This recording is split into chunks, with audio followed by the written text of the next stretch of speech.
Hello dear learners, a very warm welcome to today's session. I am Dr. Alphons Sebastian, Assistant Professor from the Department of English at Sri Narayana Guru Open University. Today, we continue our journey through post-colonial studies, focusing on Unit 2 of Block 2, the non-detailed poetry section. In our previous session, we explored the thought-provoking works of Alphons, Derek Walcott and Odegro Nanakal. We delved into how their poetry captures the essence of post-colonial struggles, blending identity, resistance and history. Today, we'll turn our attention to three more remarkable poets, Gabriel Okara, John Shaw Nielsen and Yasmin Gunaratne. Each brings a unique voice confronting colonialism's legacies through deeply personal and cultural lenses. Let's start with Gabriel Okara, a trailblazing Nigerian poet and novelist born in 1921. Okara's work reflects the challenges faced by African nations as they navigated the turbulence of colonialism, tradition, and the encroachment of Western modernity. His poetry resonates with the tensions between African culture and the disruptive forces of colonization, themes we'll unpack together in this session. In his poetry, Okara often explores themes of identity, alienation, and the conflict between tradition and change. His writing is known for its lyrical quality, blending African oral traditions and myths with European literary forms. One of his most famous poems, Piano and Drums, captures the tension between the traditional African life and the influences of Western culture. Okara's use of symbolism, vivid imagery, and rich metaphors makes his poetry both thought-provoking and accessible. He is a central figure in African literature and continues to influence writers who address the complexities of post-colonial identity and cultural change. With this background, let's delve into the poem to better understand its themes and the poet's unique voice. In the opening lines, the speaker introduces a significant moment, the breaking of a stone by Adam, which symbolizes a disruption in the natural order or the laws of innocence. This act leads to red streams flowing down, representing violence and turmoil that enter the world. The imagery of these streams gathering in the womb suggests that pain is inherent to our existence. Yet, the presence of an angel calming the storm introduces a note of hope, implying that divine intervention can provide solace amidst the chaos. Moving to the second stanza, the speaker identifies with Cain, who is marked by guilt after committing the first murder. This identification reveals a deep sense of alienation and the emotional numbness reflected in the phrase unblinking gaze. The speaker observes the world around them from a distance, feeling detached from the chaos and violence that define it. The reference to being on the brink of an age suggests a transitional period where the speaker is caught between different realities, possibly indicating the struggles between tradition and modernity. In the next stanza, the poem explores the concepts of a breast-muted cry. This imagery signifies a desperate yearning for expression and meaning in a world that often stifles such cries. The speaker feels the weight of unexpressed emotions, indicating a broader struggle to articulate and identify an existence in a confusing environment. This longing for choice highlights a desire for autonomy, emphasizing the need to break free from the cycles of silence and reclaim agency. The theme of Babel is introduced in the fourth stanza, referencing the biblical tale of language, confusion and division. The speaker describes a world of bones, evoking mortality and decay, while the different tongues symbolize the fragmentation of identity caused by cultural disintegration. This speaks to the internal conflicts faced by individuals in post-colonial contexts, where the struggles for a coherent identity can lead to mental anguish, as represented by the continual burning. As we move on in the poem, the speaker expresses a strong desire for relief from the burdens represented by the dark halo. This halo symbolizes the weight of history and suffering that can feel overwhelming. The longing for freedom from this weariness reflects a deeper yearning for peace and clarity after enduring emotional struggles. The image of harmattan or dry wind captures the relentless passage of time, highlighting how it can strip away vitality and leave one feeling empty. Finally, in the closing lines of the poem, the contemplation of death arises as the massive dark descends, signifying the inevitability of mortality.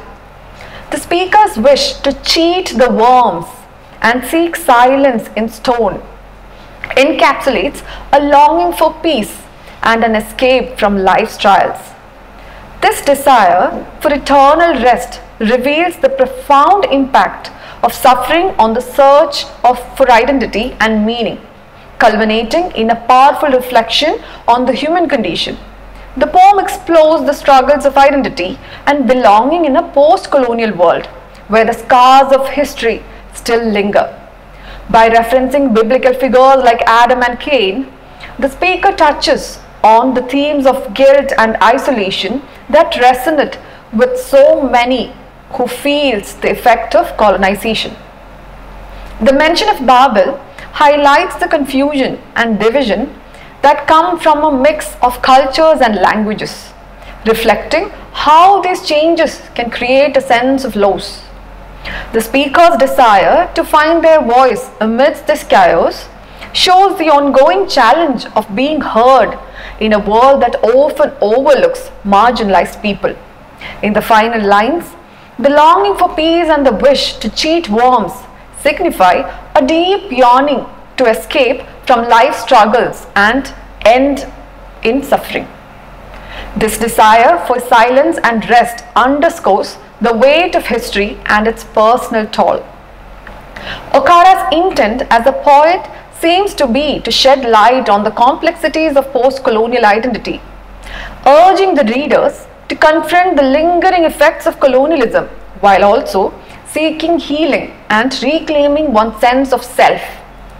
Ultimately, the poem serves as a powerful reminder of how these histories shape our identities and the importance of finding a way to navigate a fragmented world. So now, having examined Gabriel Okara's poignant reflections on identity, suffering and post-colonial experience, now let's turn our attention to the second poem in this unit by Sean Nielsen. Sean Nielsen was an Australian poet renowned for his lyrical prose and deep connection to nature. His poetry often reflects the beauty and complexity of the Australian landscape, intertwining themes of love, longing and the human experience. Nielsen's work emerges from a unique cultural context as Australia grapples with its colonial past and the ongoing impact of colonization on its identity. His verses capture not only the natural world but also the tensions between the tradition and modernity, echoing the struggles of marginalized voices seeking to reclaim their narratives in a post-colonial society. By engaging with the beauty of his surroundings and exploring the nuances of human emotion, Nielsen's poetry resonates with themes of belonging and connection, inviting readers to reflect on the profound relationship between nature and identity in a rapidly changing world. Having explored the life and themes present in Sean Nielsen's poetry, we can now turn our attention to one of his notable works, Surely God Was a Lover. In this poem, Nielsen beautifully illustrates his ideas about love and nature, weaving together the divine and the human experience. By viewing God as a lover, he invites us to reflect on the emotional richness of the natural world and how it mirrors our own feelings. In the opening stanza of the poem, the speaker suggests that God is akin to a lover, emphasizing tenderness in creation. The comparison of the beginning of the day to soft as a woman's eyelid evokes a sense of gentleness and intimacy, while the description of the day being white as a woman's skin highlights purity and beauty. This sets the tone for the poem, establishing a connection between the divine and the feminine. The next lines deepen this exploration of divine and love by presenting the sea as bitter as a willful woman's tears. Here, the speaker acknowledges the complexities of love, recognizing that it can involve pain and turmoil. This imagery illustrates that God, like a lover, experiences this full spectrum of emotions, including the sorrow that can accompany passionate relationships. The speaker continues to depict God as a lover, noting the madness love will bring. The phrases suggest that creation is not a rational act, but one driven by deep emotion and inspiration. By stating that God created while his love was singing, Nielsen captures the joy and beauty of creation, highlighting the connection between love and the vibrancy of nature in spring. The poet then personifies summer as a woman who is thirsty and unconsoled. This metaphor conveys a sense of longing and desire, suggesting that nature, much like love, has its own needs and yearnings. The portrayal of summer as a woman emphasizes the interplay between femininity and the environment, illustrating how love influences the natural world. The speaker then marvels at the beauty of trees, stating that they are made so fair. The idea that every leaf is a glory caught from a woman's hair reinforces the connection between nature and femininity. This imagery highlights the idea that the divine beauty found in nature is deeply intertwined with the essence of womanhood, portraying the world as a reflection of love. In the concluding lines of the poem, the speaker sees God's love manifesting in the flowers, with his love's eye in the violet and her sweetness in the rose. This conclusion underscores the theme of divine love permeating all aspects of creation. By connecting the beauty of flowers to both divine and feminine, Nielsen leaves readers with a sense of awe and appreciation for the intricate relationship between love, nature and spirituality. The poem can be seen as reflecting the complexities of Australian identity in the aftermath of colonization. By portraying God as a lover entwined with the natural landscape, he highlights the need for a connection to the land, which is crucial for understanding one's identity in a post-colonial society. His emphasis on the feminine qualities of nature can also be interpreted as a reclamation of indigenous perspectives, acknowledging the sacredness of the earth and the deep emotional ties that bind people to their environment. Moreover, Nielsen's use of rich sensory imagery invites readers to engage with the land in a way that transcends colonial narratives, suggesting a harmonious relationship with nature that contrasts with the exploitation often associated with colonialism. In this sense, the poem serves as a reminder of the importance of love and connection to one's roots as a means of healing from the past and embracing a more inclusive identity in the contemporary Australia. So now, having examined the themes of love and identity in Nielsen's work, let's turn our attention to the last poem in this unit, Yasmin Gunaratne's On an Asian Poet Fallen Among American Translators. In this piece, Gunaratne reflects on the experience of an Asian poet navigating the complexities of translation and cultural exchange in a Western context. Through her keen observations, she sheds light on the challenges of being understood and represented in a world dominated by different cultural narratives. Yasmin Gunaratne was a Sri Lankan-born poet, novelist and scholar who spent a significant amount of her life in Australia. She was known for her insightful exploration of cultural identity and the complexities of language. Gunaratne's experiences deeply influenced her writing, particularly her reflections on the intersections of the Eastern and Western cultures. Her work often addresses the challenges faced by writers and artists in a globalized world, highlighting issues of representation, translation, and the preservation of cultural heritage.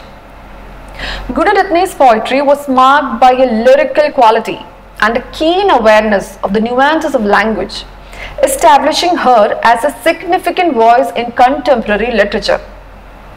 Now let's discuss the poem on an Asian poet fallen among American translators in detail. The poem opens by reflecting on the span of 200 years, suggesting that while there is enough time to build an empire or to build a nation, it feels too brief for the building of craft or courtesy. This contrast highlights a sense of urgency in developing artistic skills and cultural identity, indicates of the challenges faced by Sri Lankan poets like Gunaratne in asserting their voices with a broader literary landscape that often overlooks them. In the second stanza, Gunaratne describes a Puritan grimace, evoking a sense of moral rigidity that stifles creativity. The imagery of death in the heart and in the loins emphasizes a lifelessness where poetry should thrive. This gaping emptiness reflects the struggle of Asian poets to express themselves in an environment that undermines genuine creativity, resulting in tenuous talent and an unsettling fascination with the macabre. The third stanza presents a direct address to America, where the speaker states, "There is death in your touch, America," directly addressing to America. This phrase captures the speaker's feelings of alienation and harmful impact of American culture on the poet's identity. The speaker urges America not to light up your maudlin dreams with their names, asserting their absence in a landscape that co-opts their identities. The strong command to take your hand off our shoulders signifies a desire for independence and authenticity away from the dominating influences of American culture. As the poem continues, the speaker references the disillusionment of notable poets like T.S. Eliot and Ezra Pound, illustrating a common theme of alienation among artists. Gunaratne notes, "No wonder Eliot ran away from you and Pound went crazy," suggesting that even celebrated figures could not find solace or fulfillment in an environment that suppresses genuine artistic expression.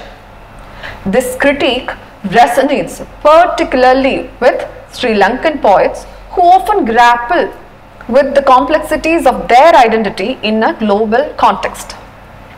In the penultimate stanza, Gunaratne offers poignant imagery of individuals gathering samphire along the shores of childhood, indicating a longing for cultural roots and a connection to the past.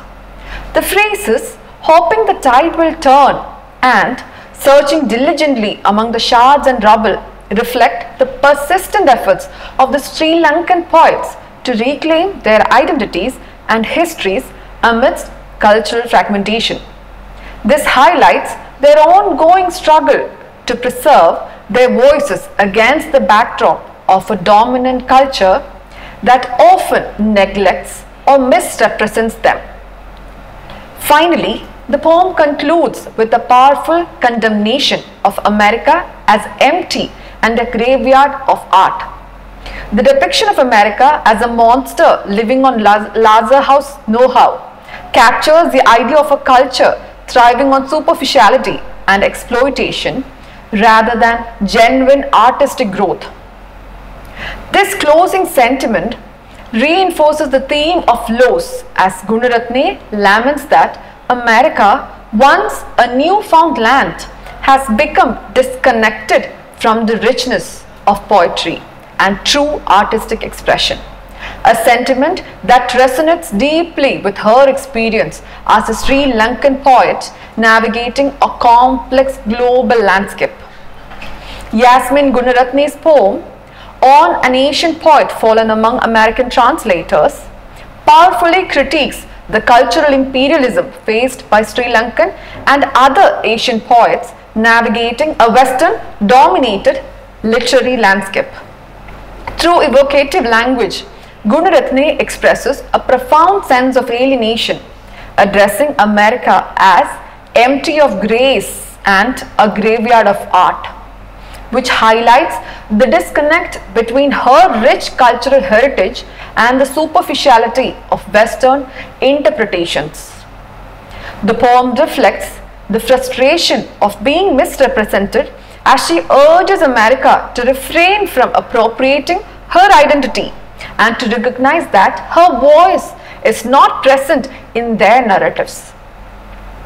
By invoking the struggles of notable poets like Eliot and Pound, she underscores a shared discontent among artists grappling with the weight of cultural expectations. To conclude, Gunaratne's work embodies the post-colonial quest for authenticity and self-representation, emphasizing the importance of reclaiming one's cultural roots in a fragmented world. As we conclude Block 2 of our post-colonial studies course, we have reflected on the profound impact that poetry can have in articulating the complexities of post-colonial identity, culture and experience. Through the voices of poets such as Al Purdy, Derek Walcott and D. Grunonical, whom we saw in the first unit, and Gabriel Okara, John Cho Nielsen and Yasmin Gunaratne, whom we explored in this unit, we explored different themes that challenged colonial narratives and asserted the significance of diverse cultural identities. In Unit 1, Al Purdy's Married Man's Song invited us to consider the intersection of personal and collective histories, while Derek Walcott's The Sea is History poignantly addressed the legacies of colonization and the quest for a new narrative. De Grunonical, on the other hand, in the poem All One Race, underscored the shared humanity that transcends artificial boundaries and reminded us of the commonalities that unite us. In Unit 2, the selected poems further enriched our understanding of post-colonial discourse. Gabriel Okara's Were I to Choose captured the tension between tradition and modernity, and John Cho Nielsen's Surely God Was a Lover reflected on love and spirituality through a unique cultural lens. Yasmin Gunaratne's On an Asian Poet Fallen Among American Translators compellingly critique the complexities of cultural translation and identity within a globalized context. Together, these works challenge us to interrogate our assumptions about culture, identity and history, encouraging a deeper engagement with the post-colonial condition. They invite us to recognize the power of poetry as a tool for resistance and self-expression, illuminating the voices that have often been marginalized. Thank you so much for your patient listening. Have a good day.